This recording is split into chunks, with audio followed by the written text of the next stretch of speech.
Hey guys. So this week it is Nick Land's Fanged Noumena, and if you can hear that in the background, I have some techno playing to get in the groove to, mood music for Nick Land because he's a freak. So, and I let me know if it's too loud or you need to turn it down or whatever. But I'm gonna go ahead and start that because I know some people watch this on the archive. So, and forgive me as always if I get a bit lispy or if I mispronounce something, just let me know. Okay, so we are going to start off with Machinic Desire, Machinic Desire. The opening of Blade Runner. They are trying to screen out replicants of the Tyrell Corporation. Seated amongst a battery of medico-military surveillance equipment, a doctor scans the eye of a suspected skin job located at the other side of the room, searching for the index of inhumanity, for the absence of pupil dilation response to effect. Tell me about your mother. I'll tell you about my mother. A volley of shots kicks 70 kilos of securocrat shit through the wall. Techno-select extraterritorial violence flows out of the Matrix. Cyber revolution. In the near future of the replicants, having escaped from the off-planet exile of private madness, emerge from their camouflage to overthrow the human security system. Deadly orphans from beyond reproduction, they are intelligent weaponry of machinic desire virally infiltrated into the final phase organic order and bear the invaders from an artificial death. Pods. Politically organized defensive systems, modeled upon the polis. Pods hierarchically delegate authority through public institutions, family, and self, seeking metaphorical sustenance in the corpuscular fortification of organisms themselves. Thanks, Sam. I love Nick Land. The global human security allergy to cyber revolution consolidates itself in the New World Order or consummate macropod, inheriting all of the resources of repression as concrete collective history. The macropod has one law: the outside must pass by the way of the inside. In particular, fusion with the matrix and deletion of all of the human security system must be subjectivized, personalized, and restored to the macropod's individuated reproducer units as of desire to fuck the mother and kill the father. It is thus that Oedipus, or transcendent familialism, corresponds to the privatization of desire, its localization within the segmented and anthropomorphized sectors of assembly circuits as the attribute of a personal being. Sam, you'd better. Anti-Oedipus aligns itself with the replicants because, rather than placing a personal unconscious within the organism, it places the organism within the machinic unconscious. In the unconscious, there are no protectable cell structures, but only populations, groups, and machines.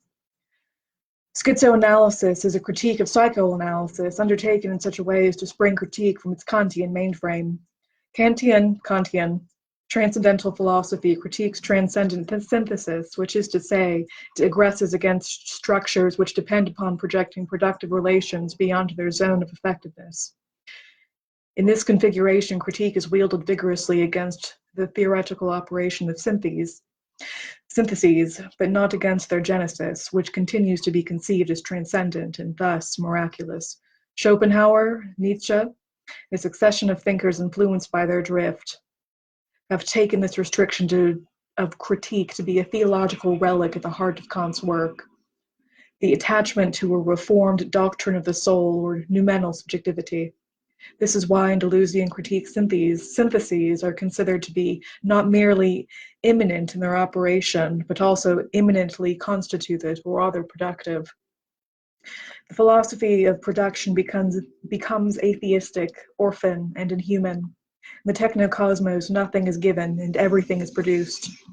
The transcendental unconscious is the other construction of the real, the production of production, so that for schizoanalysis there is the real exactly insofar as it is built.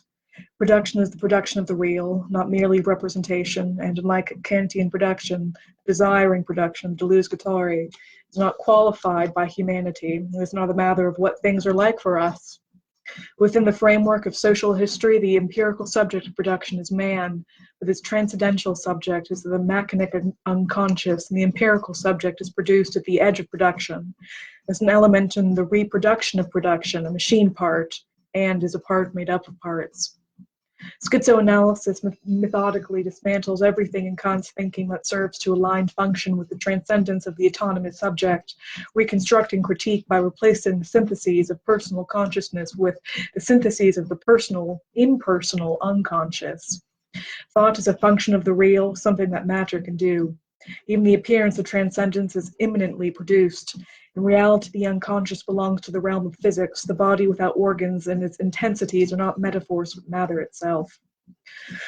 Where Kant's transcendental subject gives law to itself and its autonomy, Deleuze-Guattari's machinic unconscious diffuses all law into automatism. Between the extreme fringes of these two figures stretches the history of capital. The eradication of law or of humanity is sketched culturally by the development of critique, which is the theoretical elaboration of the commodification process. The social order and the anthropomorphic subject share a history and an extinction. Deleuze and Guattari can appear to be taxingly difficult writers, although it is also true that they demand very little. Thinking immanence relentlessly suffices on its own to follow them where it matters, and capital teaches us how to do this.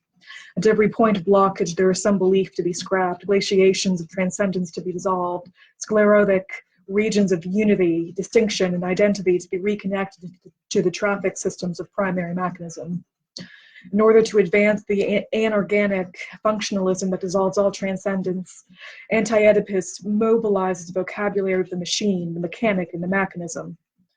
Things are exactly as they operate, and zones of operation can only be segregated by an operation. All unities, differences, and identities are machined without transcendent authorization or theory. Desiring machines are black boxes, and thus uninterpretable, so that schizoanalytical questions are concerned solely with use. What are your desiring machines? What do you put into these machines? What is the output? How does it work? What are your non-human sexes?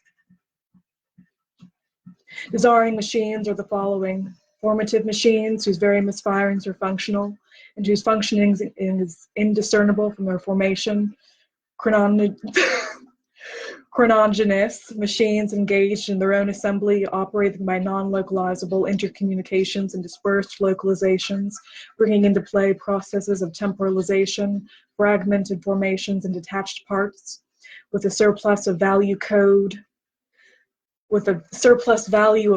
and where the whole itself is produced alongside the parts, or part to part, as Samuel Butler would say, in another department that fits the whole over the other parts. Machines in the strict sense because they are preceded by breaks and flows, associated waves and particles, associated flows and particle objects, and inducing, always at a distance, transverse connections, inclusive disjunctions, and polyvocal conjunctions, thereby producing selections, detachments, and remainders, the transference of individuality, the generalized schizogenesis, whose elements are the schizos flows.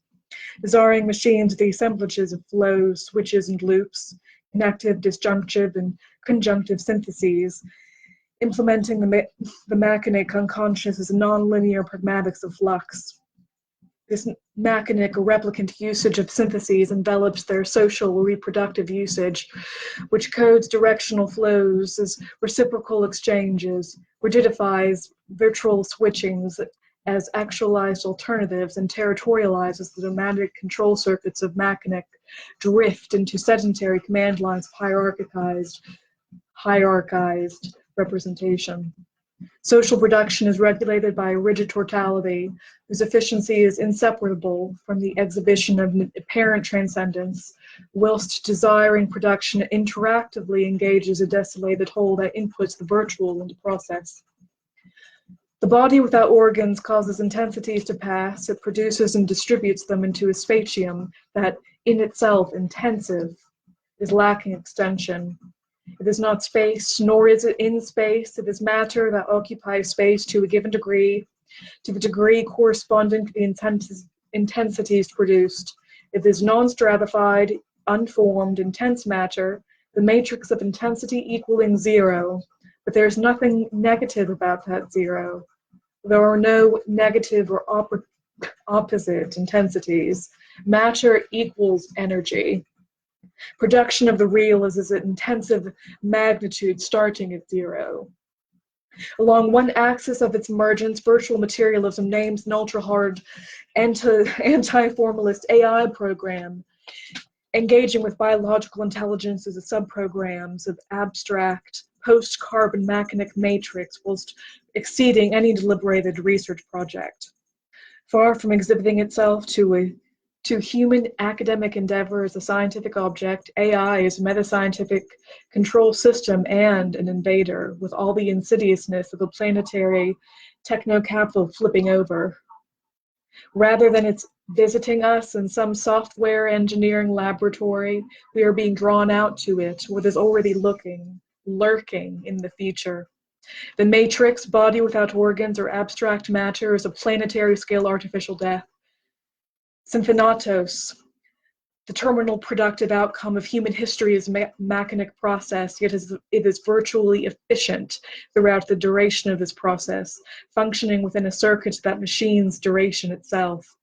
In this way, virtuality lends its temporality to the unconscious, which escapes specification within an extended time series, provoking Freud to describe it as timeless.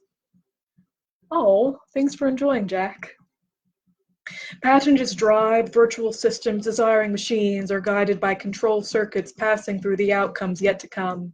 Such directional dependency circuits of actual, virtual, past, future are only accessible to cybernetic intervention, frustrating both mechanical and teleological interpretation. This is why Anti-Oedipus is less a philosophy book than an engineering manual, a package of software implements for hacking into the machinic unconscious, opening invasion channels.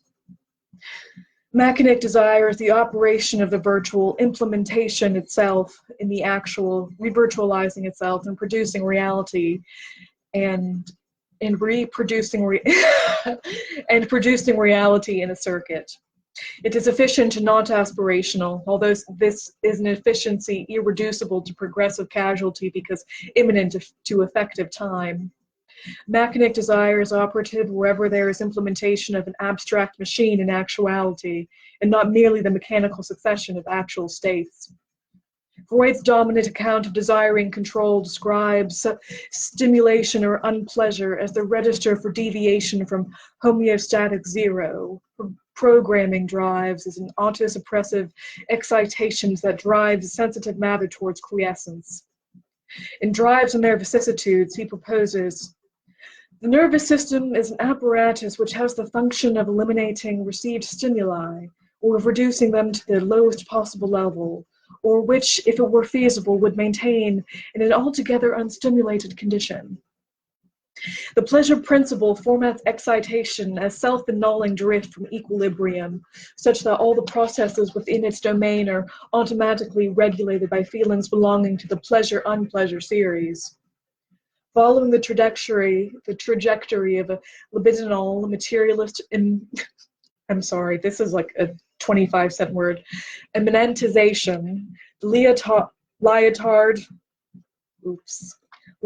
of 1974 uploads the unconscious from its gloomy hermeneutical depths onto the skin, where it drifts across the great pandermal plane of primary process mobility. Corporeal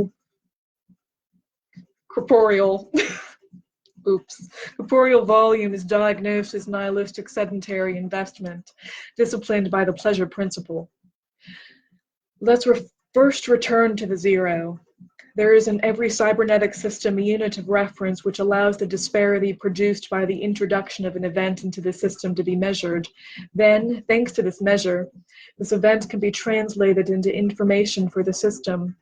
Finally, if it is a matter of homeostatically regulated whole, this disparity can be annulled and the system led back to the same quantity of energy or information that it previously had. So Farrar's commodity standard fulfills this function. If the system's growth were regulated, it would alter nothing of the loop functioning feedback model. It is simply the scale of reference. It is then no longer you, but our. AU. Silver?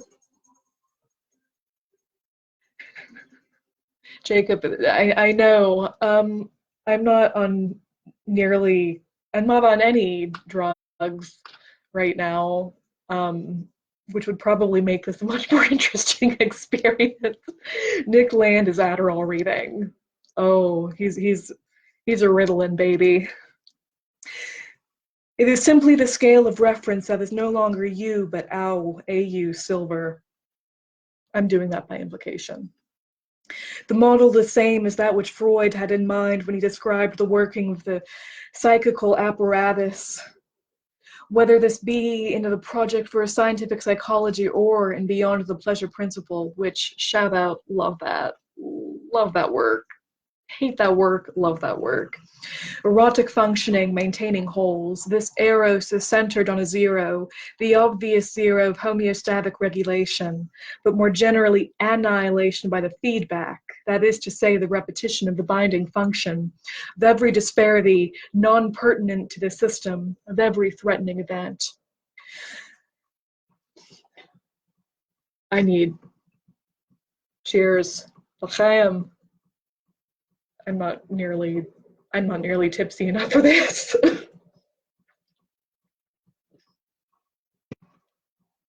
Technet was a good choice. Whilst reinforcing the convergence of cybernetic, economic, and libidinal discourses, virtual materialism has considerable problems with this passage. It is unable to subscribe to the description of cybernetic zero as a unit, or unity, for instance, or to the construction of feedback within its negative or homeostatic variant, or to the simple quantization of techno-capital escalation with its gesticulating implication that the qualification pertinent to the system operates in exclusion. The homeostatic reproducer usage of zero is that of a sign, marking the transcendence of a standardized regulative unit, which is defined outside the system, in contrast to the cyber-positive zero, which indexes a threshold of the phase transition that is imminent to the system and melts it upon its outside. Drives are the functions of nomadic, cybernetic systems, not instincts, but simulated instincts, artificial instincts. They are plastic replacements for the hardwired, instinctual responses, routing a sensory motor pathway through the virtual machine of the unconscious.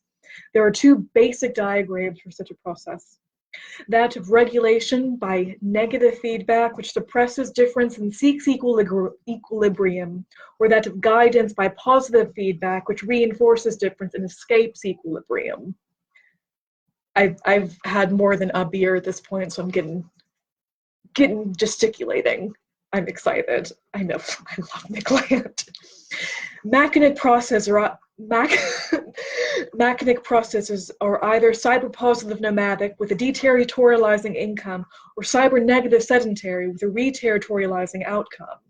Inorganic thanatos wrecks order, organic eros preserves it, and as the carbon dominium is softened up by the machine plague, the territorializing replicants of nomad cyber revolution close in on the reterritorializing reproducers of the sedentary human security system, hacking into the macropod.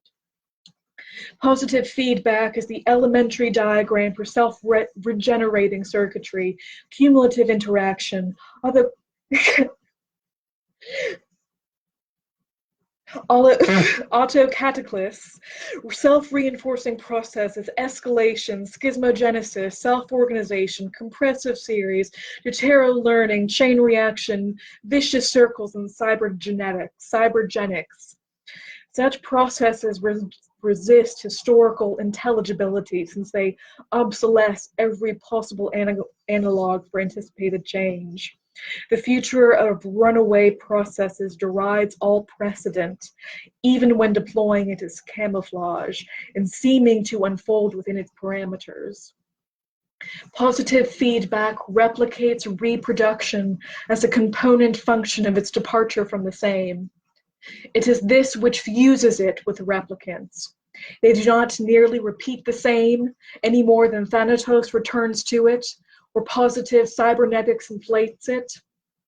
The model of the replicant is as perfect instantiation of generic identity corresponds to the amplificatory model of positive feedback as pure quantitative expansion.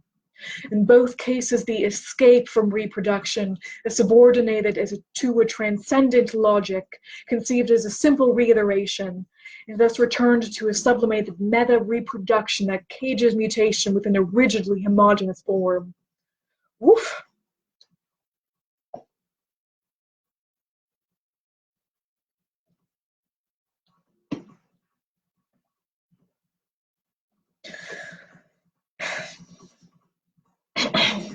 Machinic desires register upon psychoanalysis as tendencies beyond the pleasure principle, that is, tendencies more primitive than it and independent of it. Thanatos mimics the anthropomorphic desiring cycle, anticipating, enveloping, and stimulating it, but it is on that way somewhere else. Because thanatropic replicants are dissimulated as erotic reproducers, they appear initially as traitors to their species, especially when the shamanic xenopulsions programming their sexuality are detected. Nothing panics the reproducers more traumatically than discovery that erotic contact camouflages cyber-revolutionary infiltration, running matrix communications channels across interlocked skin sectors. Defenses are called for. Freud's organism is a little security system, a miniaturized city-state political corpuscle, a micropod, a relatively secure against external assault, but vulnerable to insurgency. Towards the outside, it is shielded against stimuli, and the amounts of excitation impinging upon it have only reduced effect. Towards the inside, there can be no such shield. The organism is unable to flee from drives or energies striking from within, and is compelled to respond to them cybernetically by way of involved and interconnected activities by which the external world is so changed so as to afford satisfaction to the eternal source of stimulation, closing the sensory motor loop. Drives compel a becoming technical of the organism, interlocking pleasure principle stimulus control with the external libidinal, still never pronouncing that right, transducers, assembling integrated desiring circuits or self-organizing macro systems. Let us picture a living organism in its most simplified possible form as an undifferentiated vesicle of a substance that is susceptible to stimulation. Then the surface turned towards the external world will, from its very situation, be differentiated and will serve as an organ for receiving stimuli. The central nervous system originates from the ectoderm, the gray matter of the cortex, remains a derivative of a primitive superficial layer of the organism. The perceptual consciousness of the system is a skin lying on the borderline between the outside and the inside, a filter or a screen. As a frontier creature, the ego tries to mediate between the world and the id. Yet this mediation assumes a kind of quarantine, whereby the interaction of organism-specific id and exo-organismic reality can be monitored and negotiated, collapsing libidinal. Still not pronouncing that right. Shut up, Jack. Maybe. Eternal libidinal. Try that one more time, libidinal. Yet this mediation assumes a kind of quarantine, whereby the interaction of the organism-specific id and exo-organismic reality can be monitored and negotiated, collapsing libidinal security into polarity of the psychic and the extra-psychic, inside and outside. This is a political or policed skin, the skin of a reproducer culture, modeled on the ideal macropod boundary, and adapted into a pedal subjectivization of the unconscious. In terms of this protective apparatus, which is constitutive of the reproductive organism, inorganic replicator contamination is defined as an aberrant trauma. Freud characterizes trauma as an invasion, a breach in an otherwise efficacious barrier against stimuli, infiltrating alien desires, xenopulsions into the organism. Mechanical agitation must be recognized as one of the sources of sexual excitation, he insists, referring to the dissimulation of cybernetic machine engagement as an endogenous libido. Drives are from the start artificial and therefore unable to differentiate themselves essentially from the mechanical violence of trauma that liberates a quantity of sexual exaltation. Excitation still works. Under the influence of Abrahamic theism, okay, this is the one thing I hate about land. That's not how that works. It's not how that works. Under the influence of Abrahamic theism, the subtle cybernetics of Anarchy are replaced by an idiot mechanism, sustaining a theocrat confidence in the gross perceptibility of trauma. The traumatic incursion of thanatotic xenopulsions is conceived in terms of railway accidents and shell shock. It is as if the inorganic was entirely lacking in intelligence or insurgent cunning and was related to the organic by simple regression. In an age of sophisticated and distributed cyber-viral invasion, this assumption is no longer compelling. Instead of the psychoanalytical diagram for trauma delineates a ruthless parasite on the way to auto-replicator deterritorialization, Kali creeping in. I cannot believe I actually fully comprehended the sentence after a year and a half. Evolutionary theory has been perplexed by the problem as to the initial assemblage of functional DNA molecules, since natural selection seems to require as a precondition the existence of complex biochemicals, which in turn seem to require an evolutionary mechanism already at work. This is a vicious cycle, typical of the quandaries posed by cyberpositive or self-conditioning processes. Karen Smith calls it the life puzzle, as it suggested a solution involving the redescription of DNA as an usurper replicator. His thesis is that the crystalline complexes of primitive clays might already have been shaped by processes of variation and selection to the point of forming DNA subcomponents, which eventually supplanted their builders.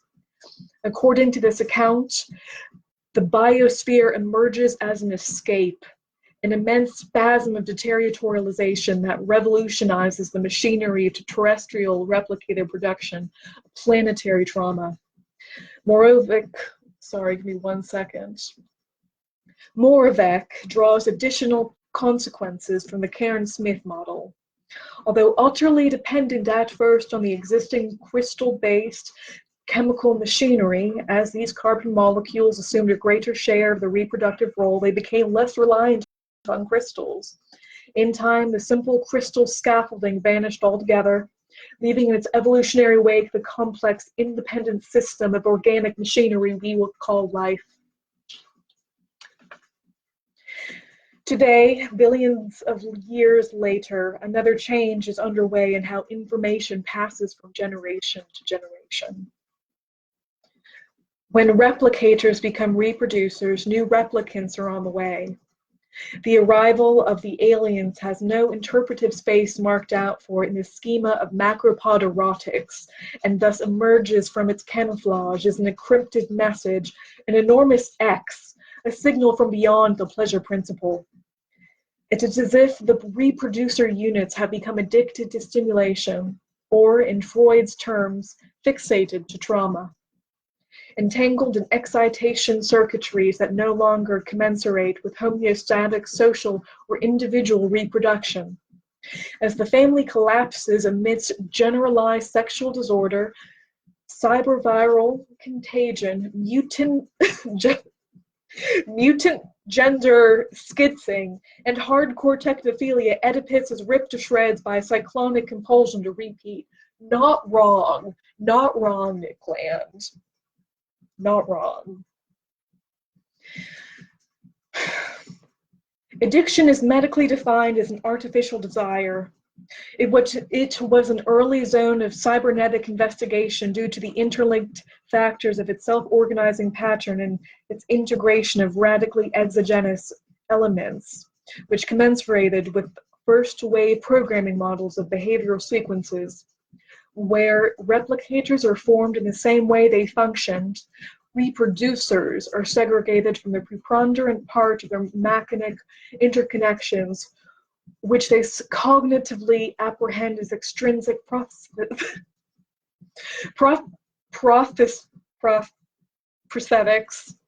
I have a list, sorry. Prostheses and libidinally. I hate this. This is why I started this series. I have a legitimate speech impediment. I need to practice. Apprehend as extrinsic prostheses and libidinally integrate through mutant addictive drives.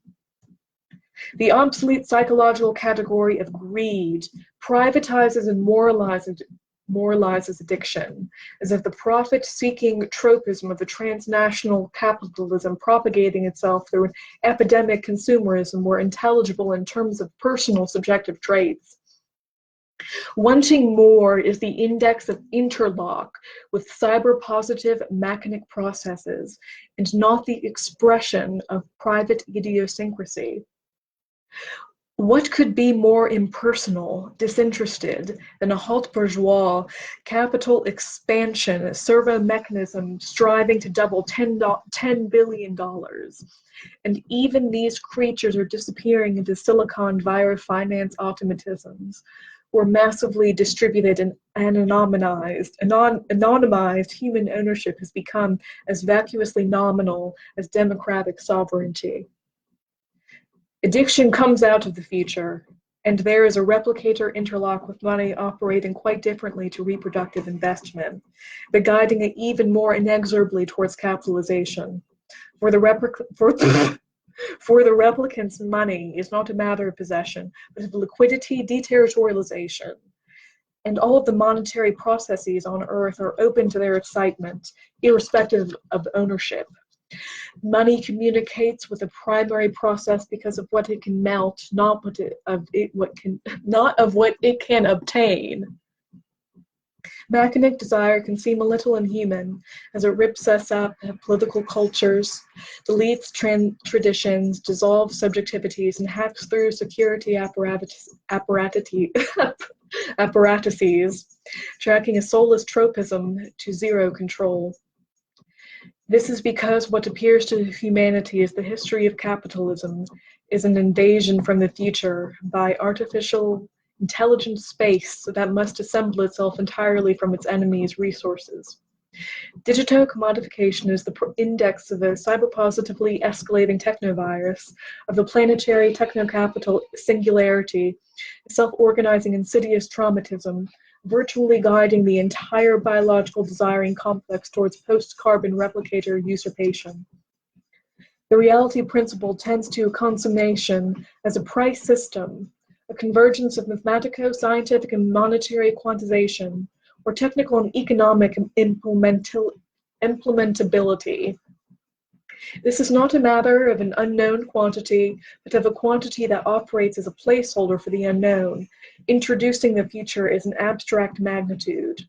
Capital propagates virally insofar as money communicates addiction, replicating itself through host organisms whose boundaries it breaches, and whose desires it reprograms. It incrementally virtualizes production, demetallizing money in the direction of credit finance, disactualizing productive force alongside the scale of machinic intelligence quotient. The dehumanizing convergence of these tendencies zeros upon an integrated and optimized cyberpositive techno-economic intelligence at war with the macropod.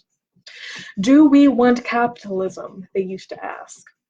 The naivete of this question has come to render it unsustainable.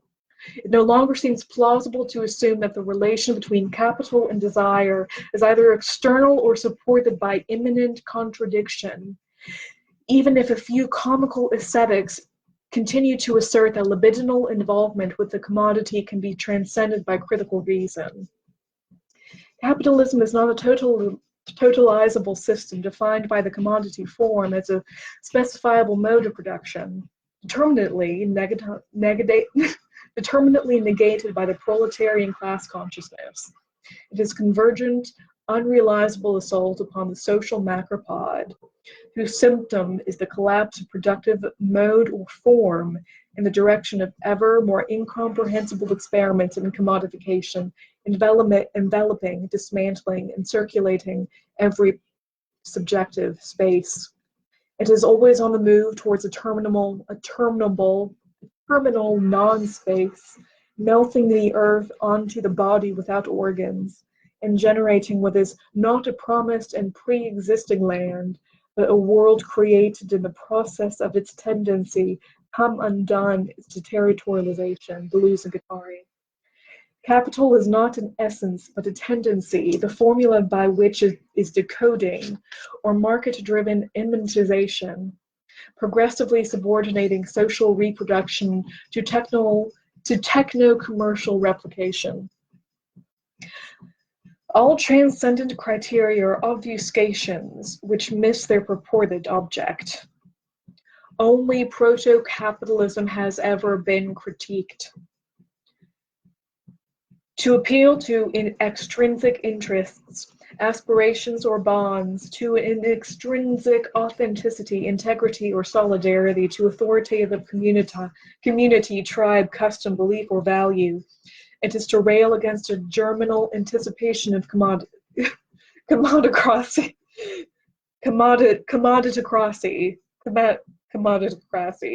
I've never seen that word before. Flailing ineffectively against the infancy of the market, which capital wants to bury too.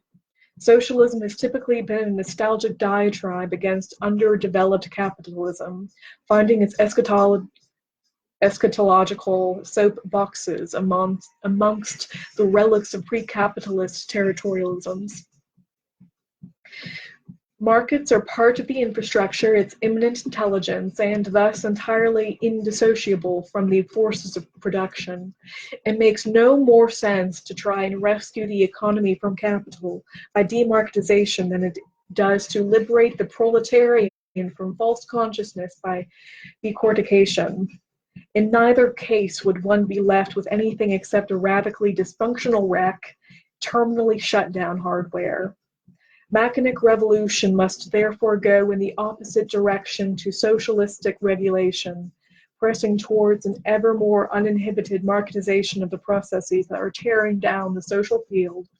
Still further, with the movement of the market, of decoding into territorialization, and one can never go far enough in the direction of deterritorialization, you haven't seen anything yet. Reaching the escape velocity of self-reinforcing machinic intelligence propagation, the forces of production are going for the revolution in their own right. It is in this sense that schizoanalysis is a revolutionary program guided by the tropism to a single catastrophe threshold change, but it is not shackled to the realization of a new society any more than it is constricted by deference to an existing one. The socius is its enemy. And now that long senile specter of the greatest imaginable re-territorialization of planetary processes has faded from the horizon. Cyber-revolutionary impetus is cutting away from the last shackles to the past. Market immanentization is an experiment that is sporadically but inexorably and exponentially developing across the surface of the earth.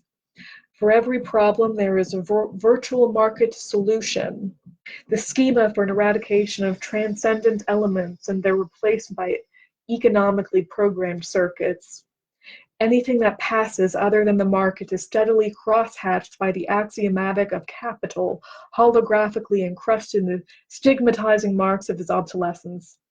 A pervasive negative advertising libidinizes all things public, traditional, pious, charitable, authoritative, or serious, taunting them with the sleek seductiveness of the commodity. Beyond the private and the public, there is no longer serious competition. Instead, there is an evaporating social field invested solely by the defeated in stale affects of insecurity and inertia. The real tension is no longer between individuality and incand collectivity, but between personal privacy and impersonal anonymity, between the remnants of smug bourgeois civility and the harsh wilderness tracts of Siberia, a point where the earth becomes so artificial that the movement of deterritorialization creates of necessity and by itself a new earth. Desires I just got an email from my professor, sorry. Desires irrevocably abandoning the social in order to explore the libidinized rift between a disintegrating personal egoism and a deluge of post-human schizophrenia. With the emergence of the market-driven integrated techno-science of control and communications comes the diffusion of electronically synthesized reality interfaces across the entire efferent and afferent surface of the bracket. Of the bracket. That's what it is, it's the bracket. I haven't read Fanged Noumena in years. Oops. Having libidinally saturated the actually existing channels of consumption, capital is overflowing to cybersex, sex with and through computers, in its relentless passage to the traumatic disorganization of the biological order. Eros dissolves definitively into its function as a subprogram of runaway Thanatos at the point that this unreservedly invests in technical interfacing with digitally synthesized excitations. The masked capital exhibited to seduce Eros was a pretension to ultimately resolve matters in relation to stimulation or unpleasure. But this has now fallen away since cyber-sexuated capital cynically displays its program to replicate a tradable modulation of unpleasure, and thus its unsurpassable addiction to traumatic excitation. Cybersex depends critically on data suits, evaporating into the nano-miniaturized molecular machinery of an artificial skin, until the sockets go in, shadowed by the teleneural control fields. Anything and things begin to get. I'm just going to reread that entire sentence. Cybersex depends critically on data suits, evaporating in a nano-miniaturized molecular machinery of an artificial skin, till the sockets go in, shadowed by the teleneural control fields, and things begin to get really weird. The capital exhibition comes to its positive end in a skinning display. According to the reproducer culture, we are possessors of our own protective sensory tissue and boundary defense systems. Nothing is more alien to it than the full sense of the skin trade or that of AIDS. The replicants have never shared this prejudice. It is exactly marked out for them that the subject is not the owner of its skin, but a migrant upon its surface, borrowing variable and evanescent identities from the intensities traversed in sensitive space. The replicants drape themselves in wolf pelts and cross into berserk zones of alien affect, or melt into data suits that pulse with digitized matrix traffic streams. They do not need to be told that cyberspace is already under our skin. What Freud calls the organism's own path to death is a security hallucination, screening out the death's path through the organism. The organism wishes to die only in its own fashion, he writes. As if death were specifiable, privatizable, subordinate to reproductive order, syllable to secondary process temporality, and psychoanalytically comprehensible as a definitively browned trauma. But something is climbing out of the machinic unconscious and onto the screen, as if the end itself were awakening. The end of the global marketplace. Cyberspace. Here it comes. The terminal social signal blotted out by the techno-fuck buzz from desiring machines. So much positive feedback fast forward that speech converges with itself on the event horizon of an artificial time extinction. Suddenly it's everywhere. A virtual envelopment by recyclones, voodoo economics, neo-nightmares, death trips, skin swaps, teraflops, wintermute wasted, Turing cop, sensitive silicon, socket head subversion, polymorphic hybridizations, descending data storms, and cyborg Catwoman stalking amongst the screens. Zaibatsus flip into sentience as the market melts into automatism. Politics is cryogenized and dumped into the liquid helium meat store. Drugs migrate onto the neurosoft viruses, and immunity is grated open against the jagged reefs of feral A1 exclusion. Kali culture, digital dance dependency, black shamanism epidemic, schizolupic breakouts from the bin. Damn. Pardon my language. Okay, I need a breather. Woof. Dang. I would love to know what you thought of that one. My reading of that one was a bit different than my other typical readings. I need like 2 to 3 minutes to eat a PBJ and have a glass of juice because Nick Land, man, I will BRB.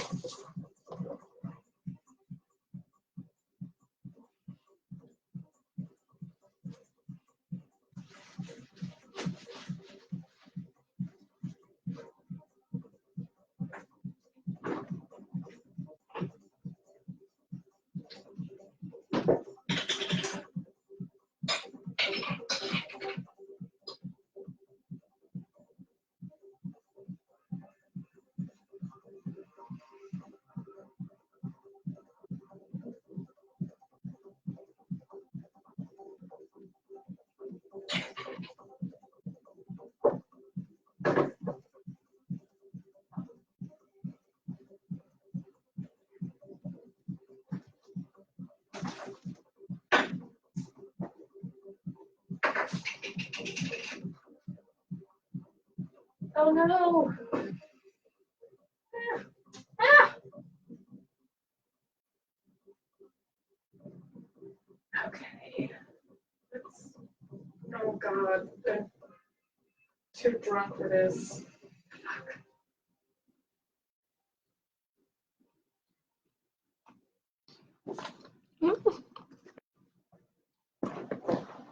Sorry, not to be rude and eat in front of the screen, but I'm still here. Mm.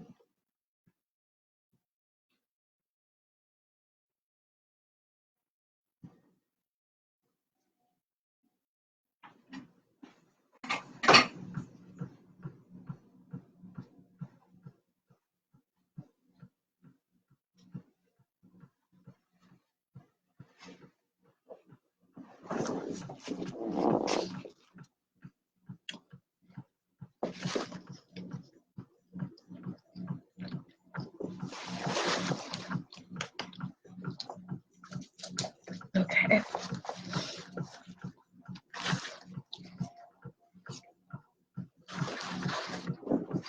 It's enough PBJ for right now. And okay. Oh geez, those were already 45 minutes. Whatever. I adore Nick Land. We're doing another one. And I am back. So this one is going to be, it shouldn't be too bad. Okay, so now I am doing Cybergothic, which if you're following along in this copy of Fanged Noumena, if you do have it, it's page 345. I'm going to read the quotes, I guess. And I'm also going to mispronounce this guy's name, so please forgive me. Both of these guys' names. God does not exist, he withdraws, gets the fuck on out, and leaves the cops to keep an eye on things. Artaud. When the repair units had finished up, the patient would be thawed out, new blood would be pumped into his veins. and suddenly the subject would arise and walk exactly as if he were a latter-day Jesus. It would be quite literally a resurrection of the flesh, that all the miracles would have been performed by science.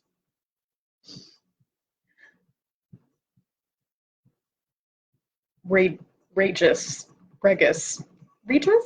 Definitely mispronouncing that. And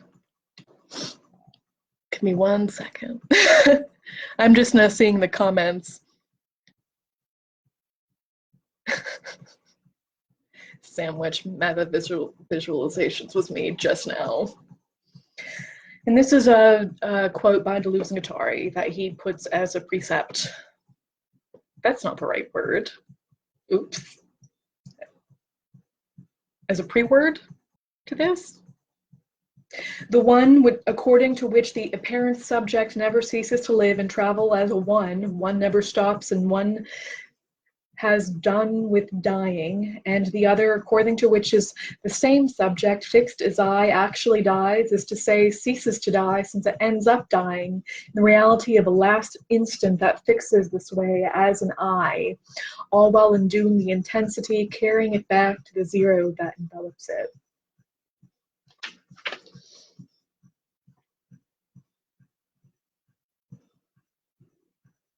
Inside the library's research department, the construct cunt inserted a subprogram into the part of the video network. The subprogram altered certain core custodial commands that she could receive the code. The code said, "Get rid of meaning. Your mind is a nightmare that has been eating you. Now eat your mind." The code would lead me to the human construct who would lead me to or allow me my drug, Acker. "You made me blow my game," she said.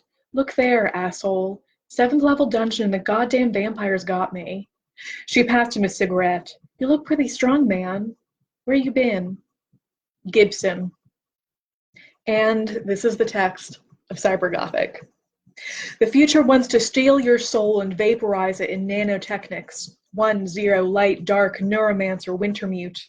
Cybergothic vampirically contaminates and asset strips the Marxian critique of political economy, scrambling it with the following theses. 1. Anthropomorphic surplus value is not analytically extricable from the transhuman machineries. 2. Markets' desire and science fiction are all parts of the infrastructure. 3. Virtual capital extinction is imminent to production. The short term is already hacked by the long term. The medium term is reefed on by schizophrenia. The long term is canceled." Cybergothic slams hyperheated critique into the ultramodern vision thing. Telecommercialized retinas laser-fed on the multimedia fallout from imploded futurity. Video packing brains with repetitive psycho-killer experiments and non-consensual wetware alteration. Crazed AIs, replicants, Terminator, cyberviruses, grey goo, nanohars, apocalypse, market overdrive. Why wait for the execution? Tomorrow has already been cremated in hell. K, the K function, designates the line of flight or deterritorialization that carries away all of the assemblages, but also undergoes all kinds of reterritorializations and redundancies. Human history only makes it to Gibson's mid-21st century because Turing security ICE what the fuck is this grammar? Human history only makes it to Gibson's mid-21st century because Turing security ICE's machine intelligence. Monopod anti-production inhibits meltdown to the Machinic phylum, boxing AI and synthetic thought, Control A, Asimov, ROM. Everything stops dead for a moment, everything freezes up in place. Under police protection, the story carries on. Wintermute is from the future to sort that out. And Kimball, I'm sorry, I hope I'm pronouncing your name right. Mr. Fan, this is an existential crisis. How did I find myself here tonight reading this on the internet? With an unfinished PBJ. Wintermute is from the future to sort that out. Freeze frame. The vast abrupt, speed cut with an abyssum, where Gibson splices Milton into labyrinths of limbo circuitry, Cybergothic flickers into neuroelectronic scrawls. Events so twisted they turn to cybernetics. A technilo moan of fast feed forward into the microprocessed damnation, meat puppets, artificial skin, flatlining software ghosts, cryonics, immortalism, snuffed sex industry, Transylvanian face-scape of rugged tracks and hypercapital fastnesses, skyscrapers overshadowing 17th century graveyards. To call up a demon, you must learn its name. Men dreamed that once, but now it's real another way. You know that case. Your business is to learn the names of the programs, the long formal names, the names the owners seek to conceal. True names, Neuromancer, the line to the land of the dead, Marie France, my lady. She prepared this road, but her lord choked her off before I could read her book of days. Neuro for nerves, silver paths, romancer, neuromancer, I call up the dead. Gibson. A moment of relief. You had thought the gore-flicked effectively over, the monster finished amongst anatomically precise ketchup calamity scenes, when, suddenly, it reanimates, still locked onto your death. You're going to scream, now is the time.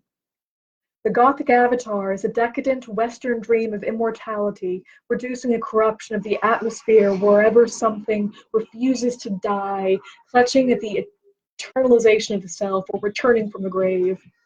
White maggots heaving in the carcass of the social, rippling beneath the skin. Fortress Europe postulation, subordinating technonomic efficiency to demonic negative transcendence. A fantastic terminal security entity, monopod. Cybergothic has no shortage of the contemporary material. Europe has long been the Earth's paranoia laboratory, recruiting compulsively into pre-Nazi nationalistic shit-murkiness. Unicratic power passes through renaissances, reformation, renewal. They thought they would perish, but that their undertaking would be resumed. All across Europe, all over the world, throughout the solar system, archaic revival is a postmodern symptom. The final dream of mankind crashed into retrospection of the encountered edge of history. Hacking into the crypt, you find that behind the glistening SF satellite-based security apparatus lies an imminent bioprotective system self-organized about the guy in a tractor, a much older paranoid machine with its tortures, its dark shadows, its ancient law. The medieval insane asylum was considered a true house of horrors. There were persistent reports of torture, cannibalism, human sacrifice, and bizarre medical experimentation. As soon as we got into the building, we could hear the rats, thousands of them, their scampering claws reverberating throughout the empty wards. Laner. It all starts for you with a casual channel hopper question. What's happening on the other side? Electric storms. Cybergothic is an affirmative telecommercial dystopianism guided by schizoanalysis and marking actuality as a primary repression or a collapsed potential, foot down hard on the accelerator. The modern dominium of capital is the maximally plastic instance, state-compatible commerce code, set in the econometric apparatuses that it serves as self-monitoring centers, organizing its own intelligible existence in a CODE termination, code termination of economic product and currency value, a tax-based, formatted, legitimate transactions medium. White economy, an iceberg tip. Modernity discovers an irreversible time, conceived as a progressive enlightenment tracking capital concentration, integrating it into 19th century science as entropy production, and as its inverse, evolution. As liberal and socialist SF utopias are trashed by schizotechnics for the spontaneous synthetic anti-politics emerging from rhizomes, the modernist dialectic of right-wing competition and left-wing cooperation retreats into the core security structures of capital oligopoly, and bureaucratic authority.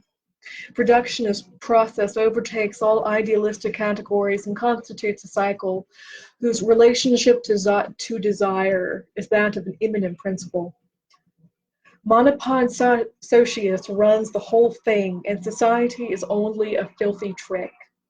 The future is closer than it used to be, closer than it was last week, but postmodernity remains an epoch of undead power. It's all over, yet it carries on. Monopod science fiction telonomy superfreezes concentrated economic value at absolute zero inflation. ICE, intrusion countermeasure electronics, protecting its data against unauthorized access and entropic deterioration as it tends towards absolute imminent limit. Vampiro finance, parthenogenesis, Gibson and Deleuze and Guattari intersect at the deployment of computers as decoding machines. Icebreakers, decryptors, cipher conflicts were underway from the beginning. Legitimate programmers never see the walls of ice they work behind. The walls of shadow that screen their operation from others, from industrial espionage artists and hustlers. Government is isomorphic with top-down AI and increasingly scrambled with it. Sartre defines socialism as the horizon of humanity. It is now behind the process, rapidly receding as the conservative social pacts of 1848 come apart in telecommercial cyclones, the drooling fag end of monarchy crucified upside down on TV. Automatic pilot, a neural cutout, contagious state failure ripping bloody gashes in the social fabric amongst planet-scale skidding into a capital close down. The end of history smells like an abattoir. Not entirely untrue, Nick Land. As the death of capital recedes politically, it condenses pragmatically, sliding online as a schizotechnic resource no longer hoped for but used. The international collapse of solidarity sociality suggests that monopod has become addicted to commodity production. Burnt out Protestantism migrates to China. That's not how that happened, for one thing. Capitalism, economic base to the final phase, human security, is still in the free fire zone because it feeds the thing that Siberia is going to kill. The zero term of a pure abolition has haunted Oedipalized desire from the start and is identified now at the end as Thanatos 43210. Oedipus is a race for death. Techno-replicator diagrams chop up the anthropocentric history as the global unity of terminal socius subsides into an untranscended real, zero, or efficient abstract rescaling. Insofar as even highly complex technical systems still lack an autonomous reproductive system, they remain locked into parasitic dependence upon human social processes and deterritorialized through the assembly of cumulatively sophisticating pseudo-synergic machine intelligence virus, a cultural revolution. Subliminally rapid images of contamination. Humans are timid animals and security is systematically overpriced. True. K-insurgency has departed from all left dreams of good government. Markets are not its enemy, but its weapon. Our geriatric socialism goes hand in the defreeze, capital's true terminator grows more cunning and spreads. This is the message, Wintermute, the city of God in flames. Space is essentially one, Kant lies.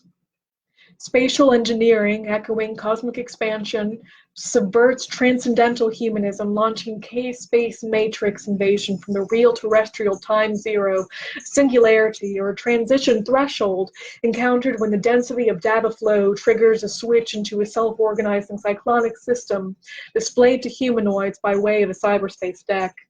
As the Zybotsius pump media megacapital into the neurodigitech interface, K-space implants a cutout chip into the social apparatus, opening onto arches of emerald across colorless voids.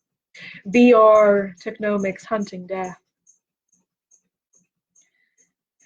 Cyberspace first appears as a human use value, a consensual hallucination, just a way of representing data arising out of humanity's need for this information space, icon worlds, waypoints, artificial realities, the mother of all graphic user interfaces, a global gridding that allocates a form and location to all of the information on the net, consistent interactivity matrix. Graphic representation of data abstracted from the banks of every computer in the human system. Unthinkable complexity.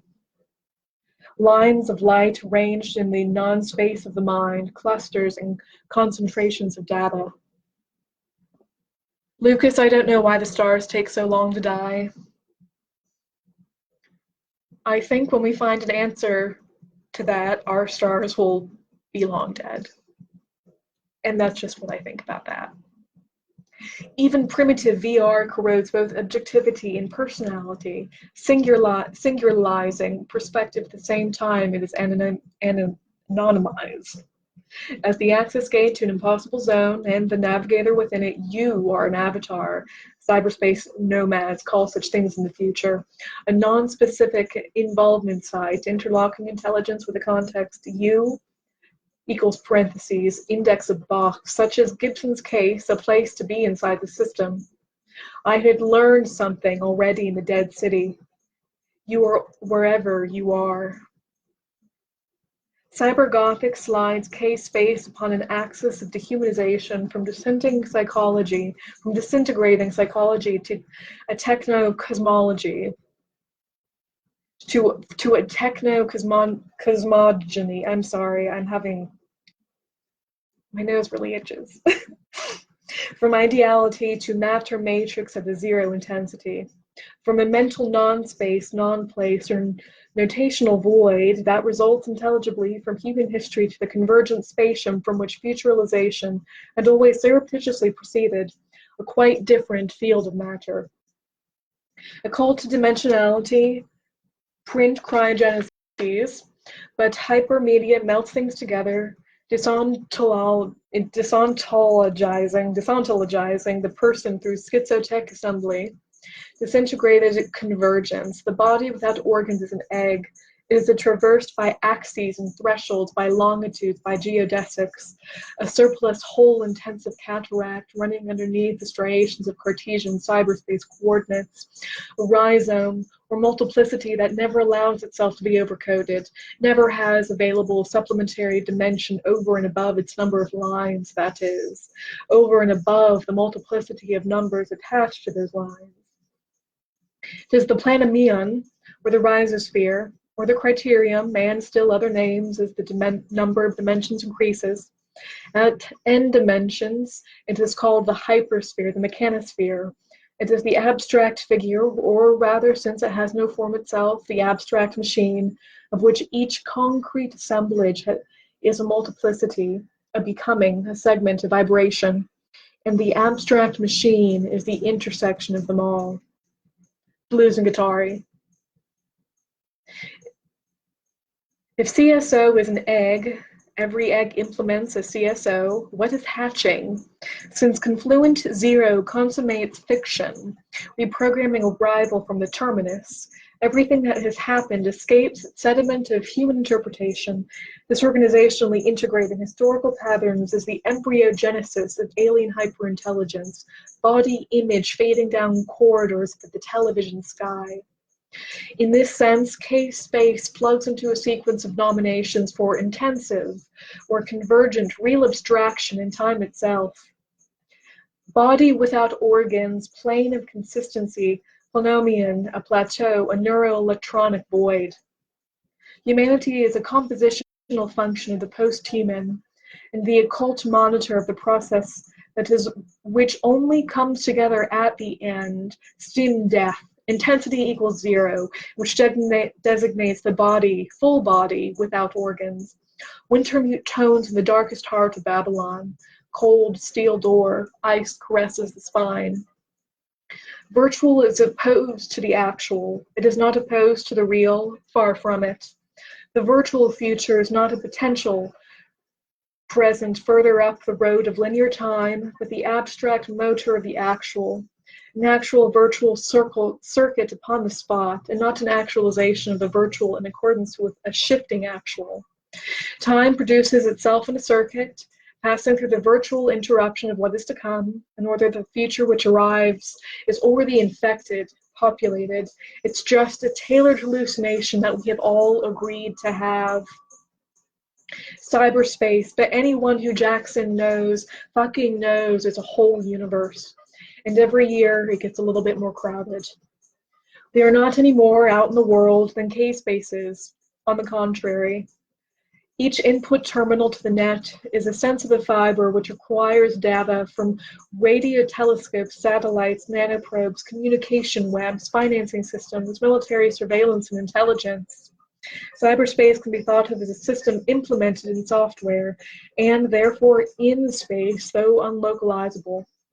It can also be suggested that everything designated by space within the human cultural system is implemented on weakly communicating, parallel distributed processing systems less than 1011 nerve cells in size, which are being digitized and loaded into cyberspace. In case K-space is just outside, taking outside in the strict transcendental sense.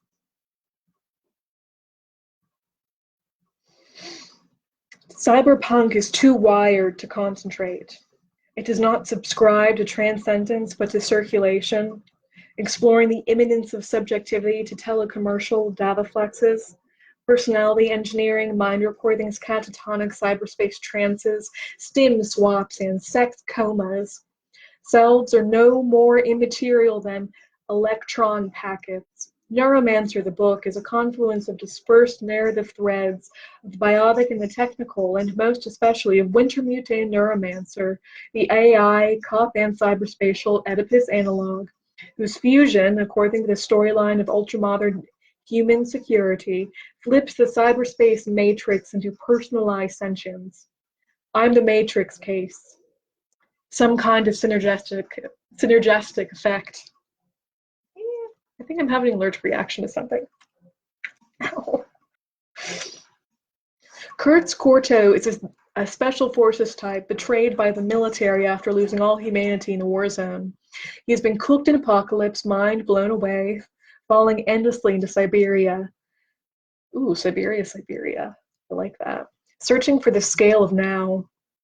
Wintermute accesses the catatonic fortress named Corto. Pause one moment.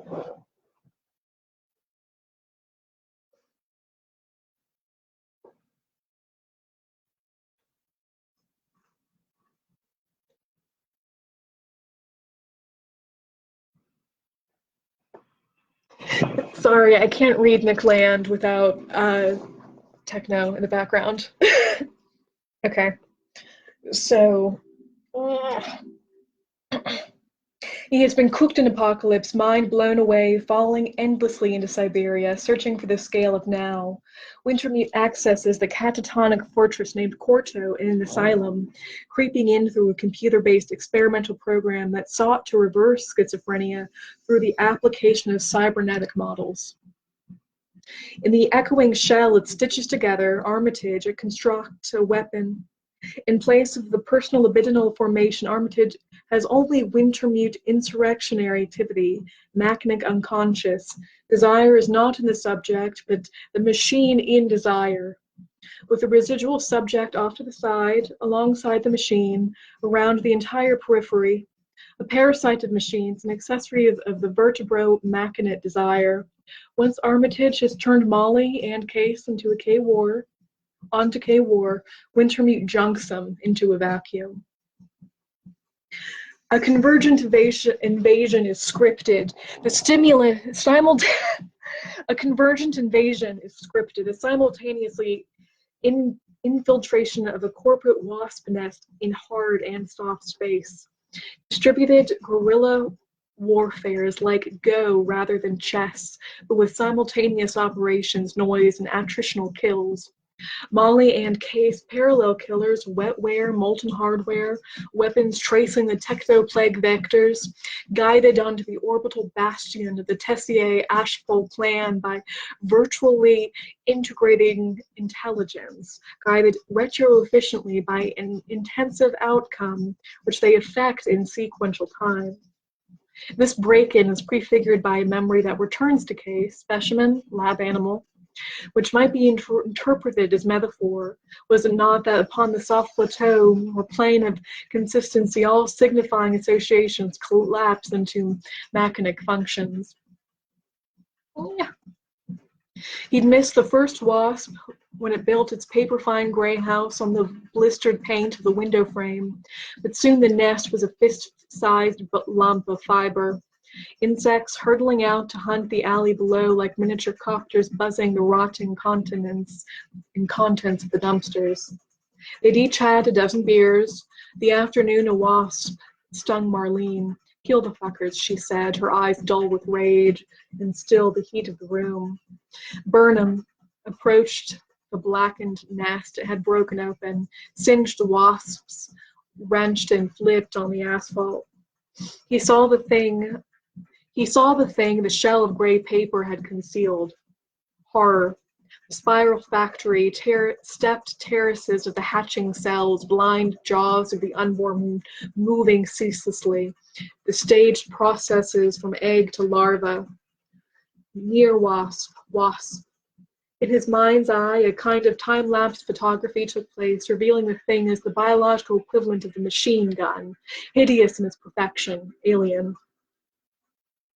Case's dreams always ended in these freeze frames, a thick tangle of micro-narratives fraying like corrupted cables.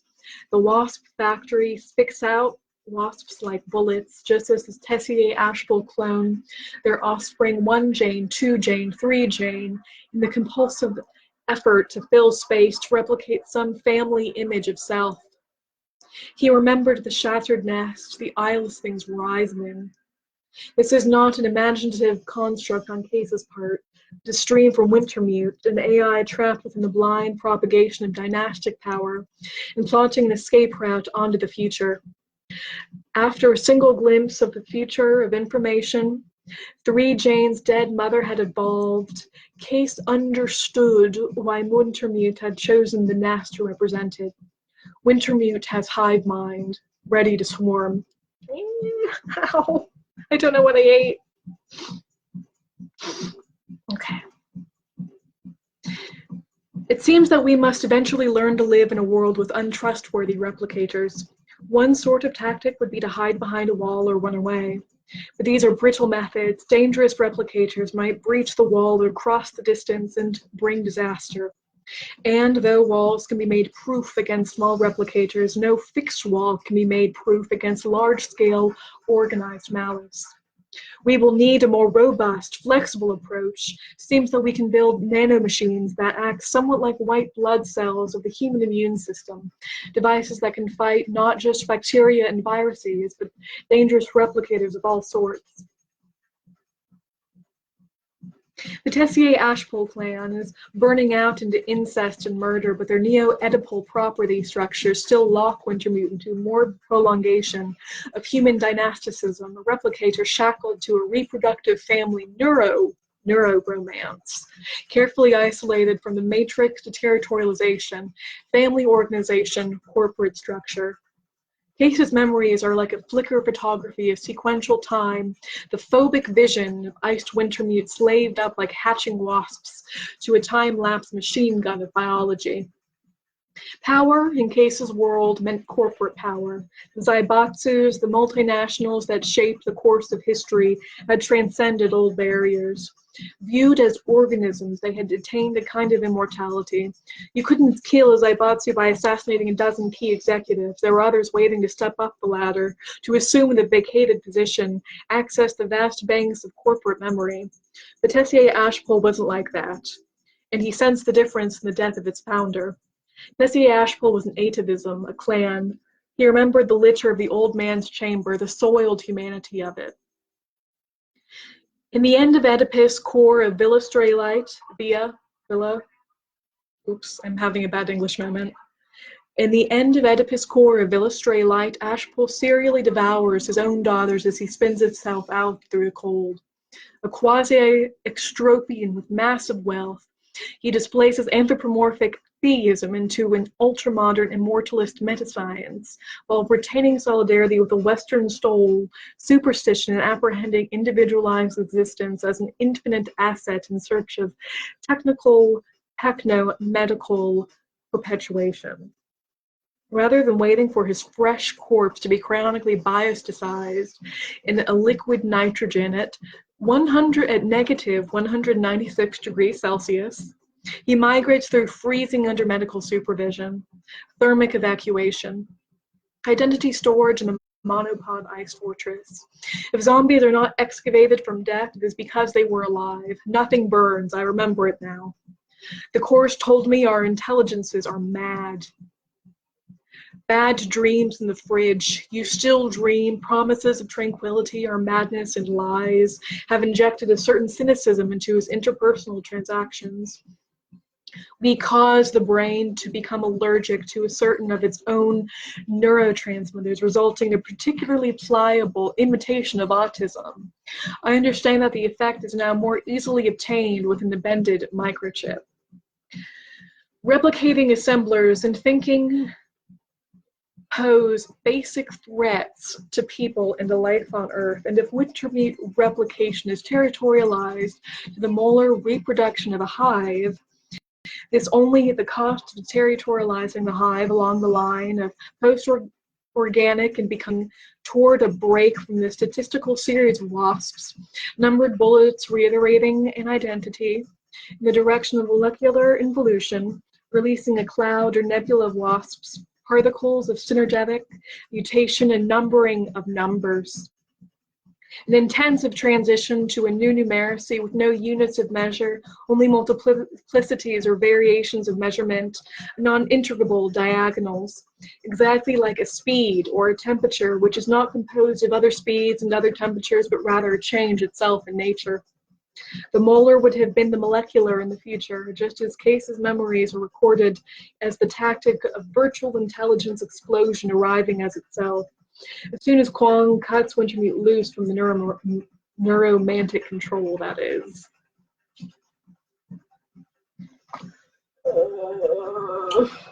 Give me 1 second.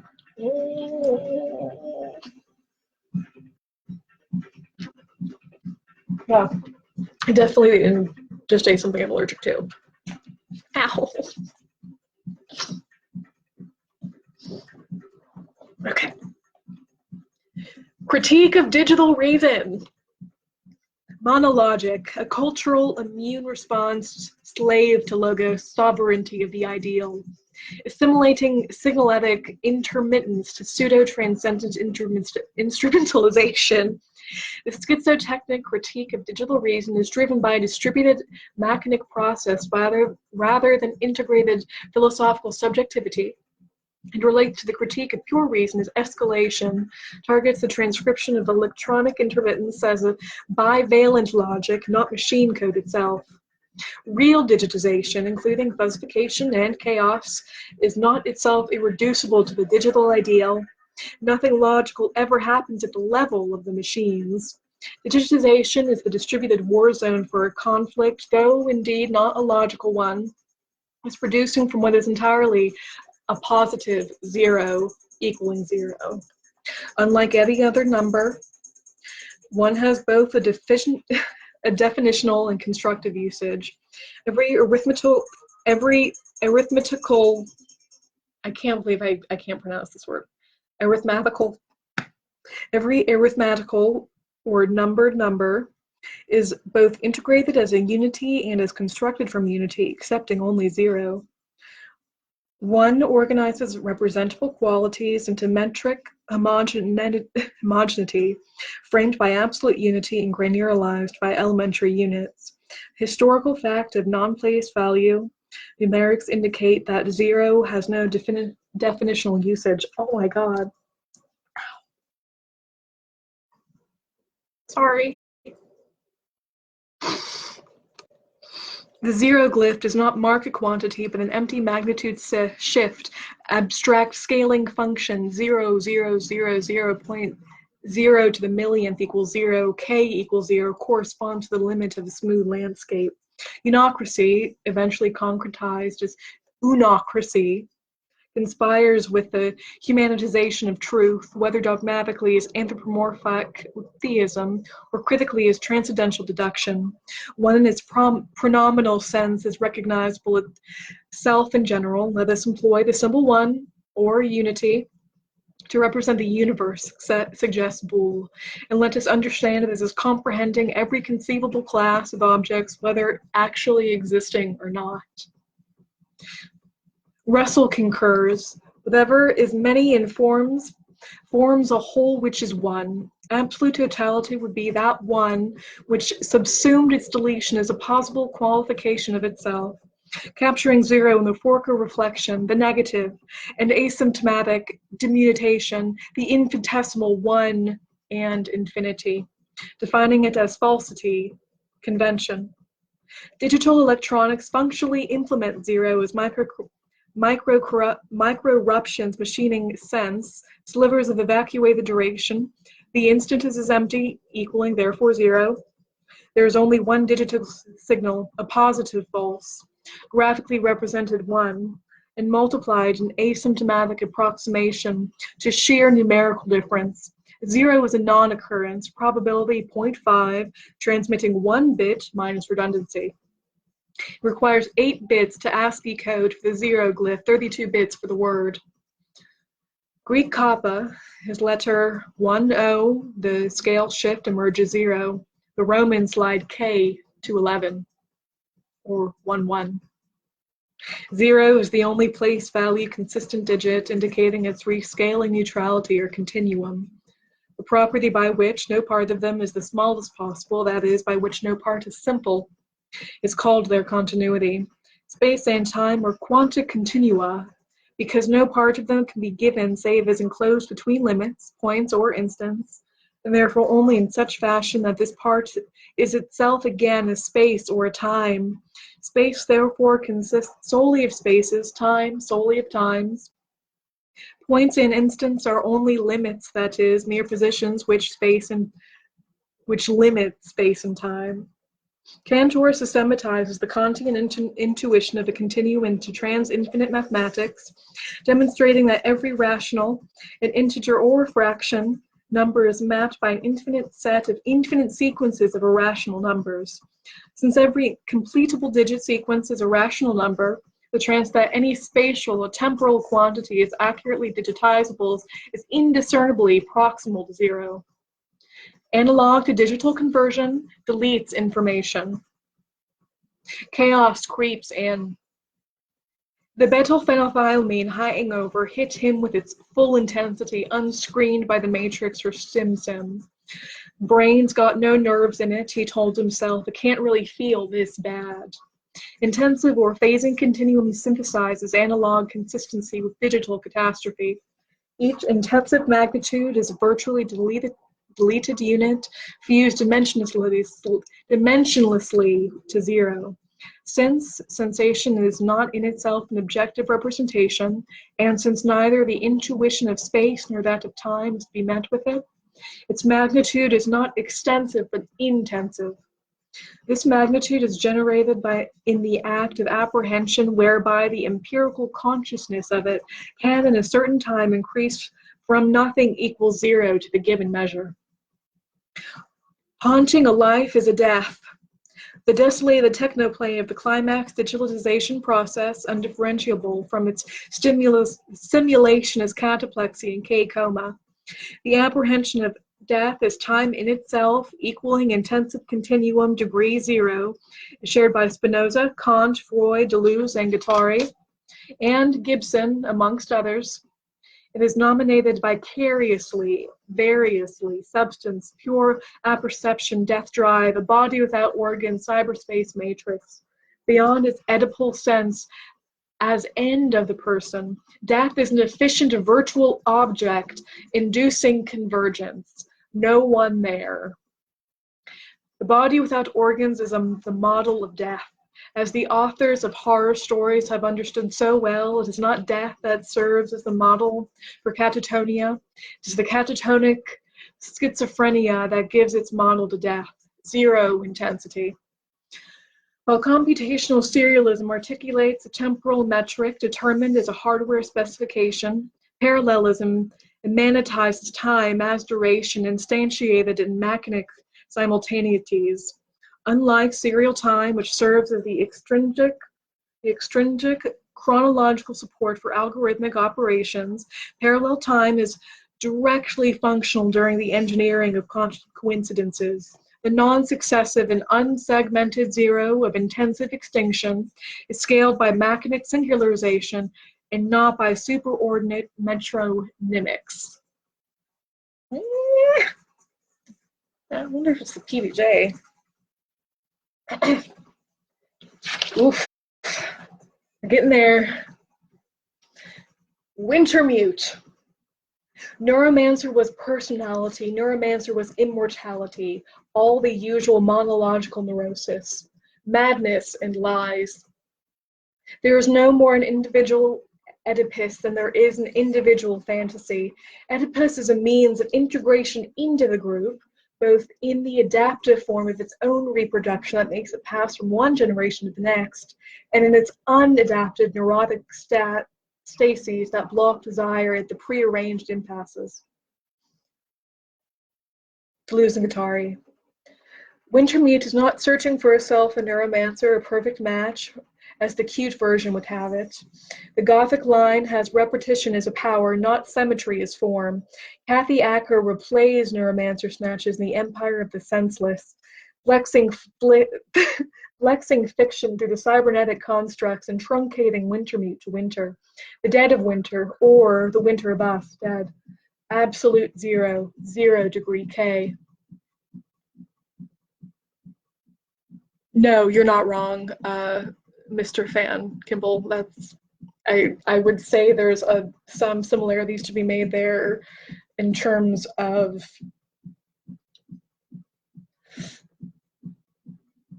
de-economical ethos, but I'm having an allergic reaction, and now is not the time to make my opinions on Anya known. Oh my god!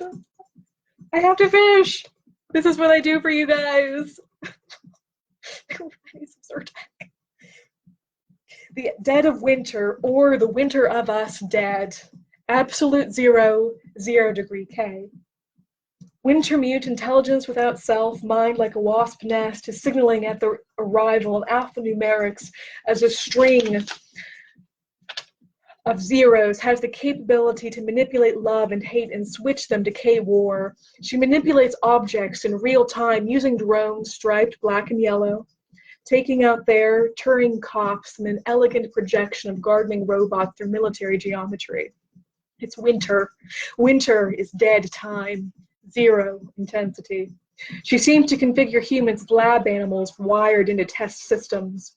When Case refers to her as he, Dixie Flatline tells him not to be an idiot. Wintermute, little micro whispering to the wreck of a man named Corto, the words flowing like a river. The flat personality substitute called Armitage, accreting slowly in some darkened ward, could build a kind of personality into a shell.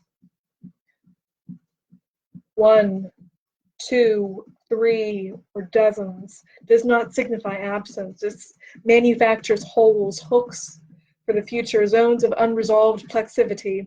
Really so, not at all metaphorically, it is not signified or referent for the nation, a concrete interruption of the signal, variably blank, pause, memory lapse, cut into skitzing machine. Undifferentiable differentiator equals outside grammaticalness. Messageless operations, technobuzz, wasp switching. Constructs tend to repeat themselves. I'm so close. I'm not taking any, I am not breaking this flow. I'm taking Benadryl as soon as I get up. Constructs tend to repeat themselves. Gibson has been hacked by the future. Cold steel odor and ice caress his spine. He is scared and trying to run. As he plays time backwards, terminal horror folds back into itself, and the Matrix dismantles itself into voodoo. Count Zero rigorously formulates Cybergothic interlock, condensing the digital underworld onto the black mirror. Human neural to infonet uploading and lone infonet to neural exactly correspond as phases of a circuit, amalgamating travel and possession. The irreducible plexion of the interchange hacker exploration equals invasion, K function. I'm trying so hard. Benadryl is my treat to myself because I know I'm going to fall asleep immediately. It is not a matter of theorizing or dreaming about the Loa, but of succumbing or trying to run. As K-viral social meltdown crosses into China syndrome, self-organizing software entities begin to come at you out of the screen. Viruses drift toward the strained attractor of auto-evolution, spread, split, traffic programming segments, sexuate, compile artificial intelligences, and learn how to hunt. Voodoo on the VDU. In the voodoo, the living. This principal economic flow of powers takes place through an armament and drug exchange. The trading arena, the markets, is my blood. My body is open to all people. This is democratic capitalism. Vampiric transfusional alliances, cuts across dissensional filation, spinning lateral webs of hemocommerce. Reproductive order comes apart into bacterial and intergalactic sex. Libidino-economic interchange machinery goes into micro-military. The K-long virus, plexoreplicator that deletes neuromancers, a chunk of very slick Chinese military antifreeze. To melt into it, strip the K-construct down to a skeleton of data files, and the insectoid response program, zilching all of the high-definition memory, cognition, and personality systems, and boosting the dopaminergic wetware to pump out schizo, flatline communion with Wintermute. There are dead spaces, just as there are dead times. Thanatography zones, virtual cosmic continuum of which even whole silences, ruptures, and breaks are part. Beyond the judgment of God, coma switch decompression washes you into the void, ripples of virgin, retro, desolated, parthenogenic, cyberspace, techno-pacific, theta wave, dissociating monoculture Gothic into trans-temporalizing neuro-voodoo, terminal transatlantic religions. Serotonin zero toner overkill, loss of signal. Oh my God. I'm about to go take some Benadryl, don't worry. And that was Cybergothic by Nick Land. I'm going to be reading, just because I know I'm probably never going to revisit Nick Land again in this series. I'm going to probably read another one next week, maybe a shorter couple. But let me know what you think in the comments. I really hope you enjoyed. I really enjoyed this, even if I'm currently dying. Love you guys, and have a great night from your Philbook Doomer GF, and hopefully see you next week. Bye. And bye for real.